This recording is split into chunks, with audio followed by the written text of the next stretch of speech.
Keeping him honest tonight, we're continuing our reporting on a man named Walid Shoebat. He lectures law enforcement groups around the country, claiming to be an expert on Islamic fundamentalism and terrorism. He says he himself was once a terrorist, and he sells his consulting services, sometimes at taxpayer expense. Last night on this program, we revealed that after much investigation, CNN could find no evidence to back his claims that he was once a terrorist who had been arrested in Israel.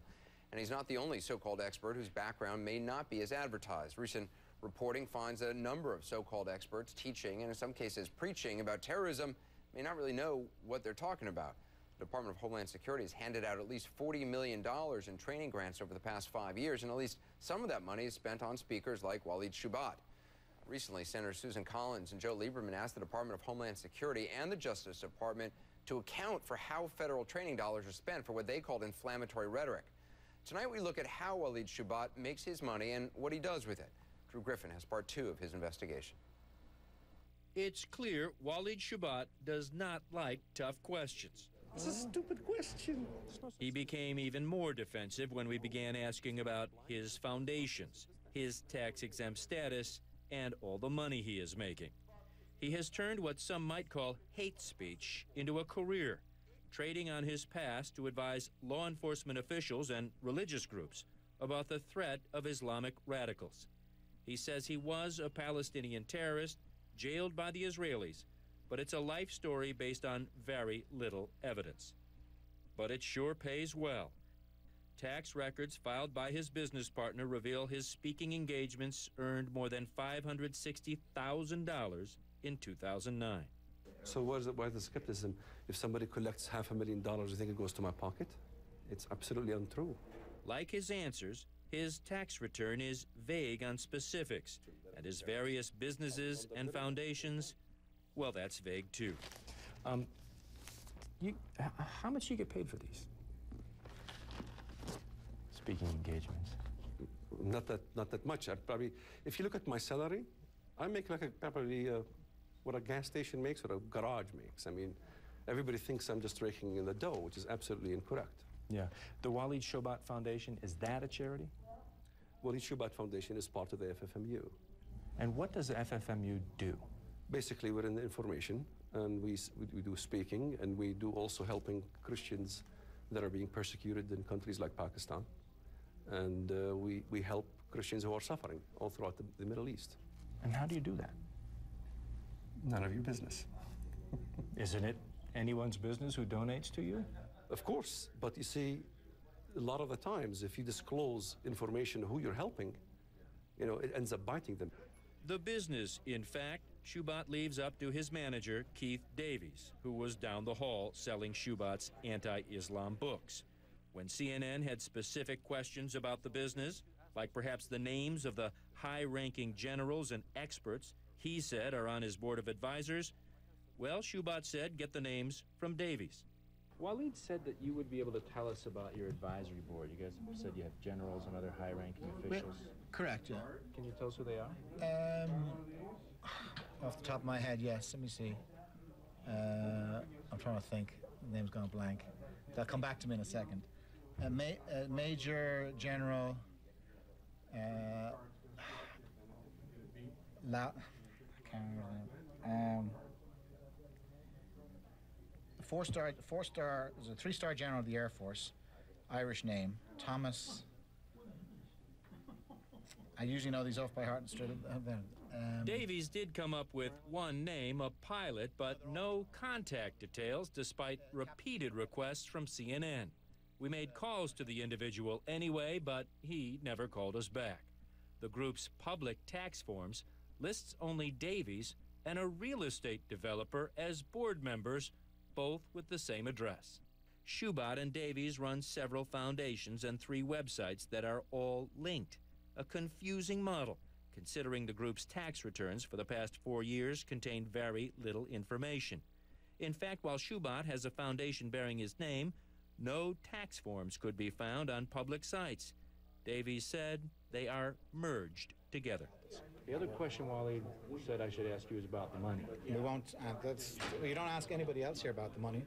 Well, you have all these foundations, and I'm trying to find out where this money goes in terms of charity. What is the foundation? Well, most of the money is used to help persecuted Christians in the Middle East. that the media doesn't want to talk about. I'll talk about it if you can give me any information about. Yeah, we have a website that you can have all the information about what we do on our website. It's rescuechristians.org. I read that. It's very unspecific as to what exactly is going on, where the money is going. Keith, I gotta ask you, because I do a lot of this type of reporting on charities, organizations that collect money for various funds. Everything is not very transparent. Are you running a scam here? Oh, absolutely, a big scam. I'm not answering more, but you're trying to scam us all the time. We are a very legitimate organization. We've been around for 8 years.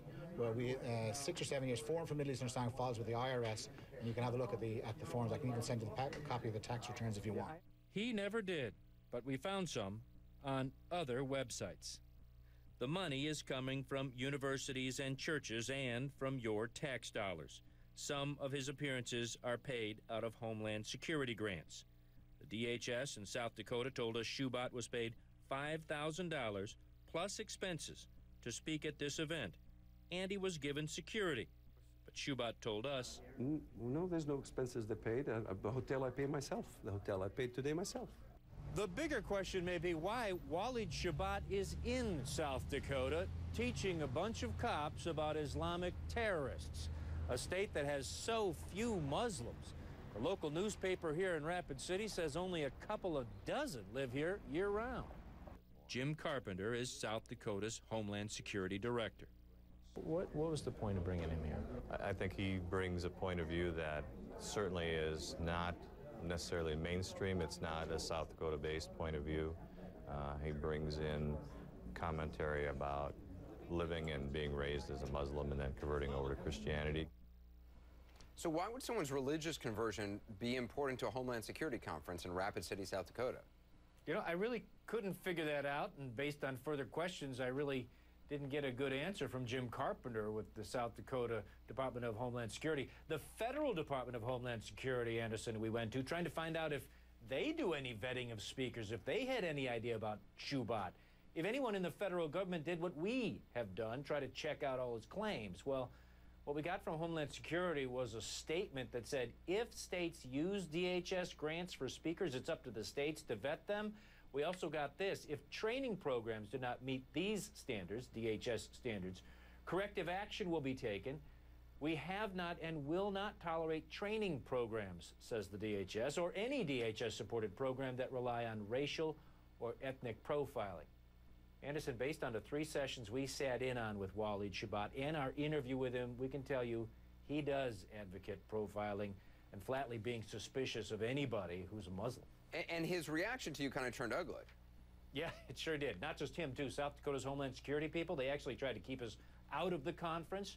We got in only after they had to call the governor's office. As for Shoebat, he did get testy. Later sessions, after that interview, he began attacking the media, specifically CNN, for doubting his story. He has since accused us, and you, Anderson, of being used by the Council on American-Islamic Relations, even suggesting that group was the primary source for our reporting, which, of course, is not true. And it's interesting. I mean, if somebody's running a legitimate foundation that's tax-exempt and stuff, I mean, usually they're very willing to be transparent and willing to give documents and stuff. It sounds like those guys were saying, oh, yeah, we'll send you these documents, and then nothing shows up. No, and it's all wrapped in this secrecy and security. They're under the impression we're asking for the names of some Christian families in the Middle East that are being persecuted. We're not. We're just trying to figure out where is the money going, because we cannot find out where this money is going. Well, it's also interesting in your piece, because Shoebat said, oh, well, this foundation is part of this other thing, and it pays for speaking and teaching, which basically is what he does. Oh, and also helping Christians. The other guy said it mainly goes to helping Christians, and yet again, no details. And I think you could see from the reporting, we couldn't get a straight answer about anything from just about anybody. That reporting continued in our various emails and contacts with these fellas after that. It was just a very confusing, and in the past when we've done reporting like this, the more confusing, the less transparent things are, the more questions need to be asked, I think, by DHS and other federal authorities. Yeah, interesting that they haven't been. Drew, appreciate the reporting. Great job as always. Thanks. Coming up,